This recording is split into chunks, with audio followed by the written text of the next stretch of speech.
Silchar national highway road Sarada সরণস্থিত হরেন্দ্র ভবনের বাসিন্দা জীবন বীমা নিগমের অবসরপ্রাপ্ত কর্মী অসীম কুমার রায় গতকাল অর্থাৎ 6 ফেব্রুয়ারি রাত 8:50 প্রয়াত হন।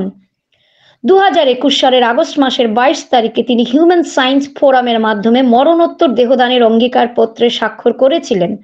তার মৃত্যুর খবর পেয়ে ফোরামের পক্ষ থেকে শিলচর মেডিকেল কলেজের অ্যানাটমি বিভাগের সঙ্গে যোগাযোগ করা হলে বিভাগীয় প্রধান ডাক্তার তুরুলিকা সিনহা অন্যান্য বিভাগীয় কর্মী সহ অ্যানাটমি বিভাগে উপস্থিত হন। রাত 11টায় প্রয়াতের মরদেহ নিয়ে পরিবার পরিজনরা অ্যানাটমি বিভাগে এসে পৌঁছান। হিউম্যান সায়েন্স ফোরামের পক্ষ থেকে উপস্থিত ছিলেন কার্যকরী সদস্য সুরজিৎ সোম, বিবেক আচার্য ও সম্পাদক হানিফা বরভুইয়া। প্রয়াতের একমাত্র পুত্র অরিন্দম রায়, ভাতৃপুষ্প বিশ্বজিৎ রায় এবং অন্যান্য আত্মীয় পরিজনের উপস্থিতিতে মরদেহের প্রতি শেষ শ্রদ্ধা জানিয়ে উপস্থিত সবাই পুষ্পার্ঘ্য অর্পণ করেন।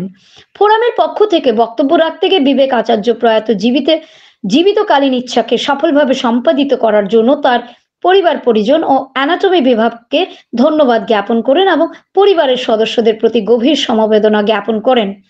আরেক সদস্য সুরজিৎ সোম তার বক্তব্যে প্রয়াতের ব্যতিক্রমী চিন্তাধারাকে সম্মান জানান।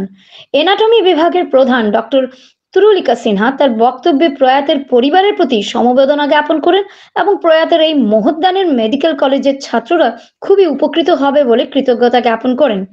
পরে প্রয়োজনীয় দলিলাদির কাজ সমাপ্ত করে মরদেহ অ্যানাটমি বিভাগে সমঝে দেওয়া হয়। এনি 24 থেকে ভয়েসে স্বর্ণালী মিশ্র।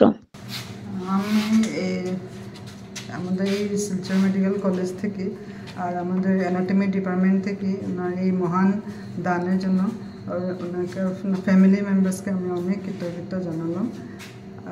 আর এই মহান দানে আমাদের স্টুডেন্টস, আন্ডার গ্রাজুয়েট আর পোস্ট গ্রাজুয়েট স্টুডেন্টস অনেক উপকৃত হবে। আর আমি ভগবানকে প্রার্থনা করছি ওনার আত্মা শান্তির জন্য, আত্মা শান্তি প্রণাম করলাম।